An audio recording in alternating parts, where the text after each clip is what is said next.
Problema boshlandi. Samarqanddan Abu Dabi aeroportiga keldik. Hozir katta problema bo'lyapti. Mana hozir borderdan qo'yib yuborishdi. Abu Dabi aeroportdamiz. Ichkariga shaharga kirdim. Pasportga pechatni urdim. Ammo sherigimizni, hozir menga yomon qarayapti arablar, ammo sherigimizni pasportini ichida Isroil davlatining vizasi borligi uchun qo'yishmayapti. Lekin menimcha kattaroq problema bo'lib ketsa kerak. 1 soatdan beri qarab turibmiz.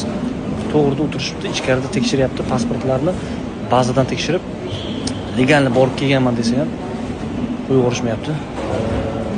Bilmadim. Kim kelajakda Isroil vizasini olsa, arab davlatlariga kirmoqchi bo'lsa, mana shunaqa holatlar ham bo'lib turar ekan.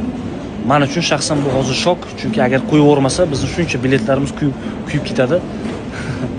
Samarqand, Abu Dabi, Vena, Barselona, Andorra, wow.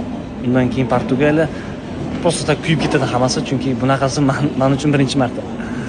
Qoyil qoldim. Bir marta Singapurda shunaqa holat bo'lganda qo'yib yubormaymiz deyishgandi. Hozir endi sherigimizni Abu Dabiga qo'yib yuborishmayapti. Ko'ramiz hozir. Tafsilotlarni yoritib beraman, xudo xolasa istoriyalarda. Assalomu alaykum va rahmatulloh.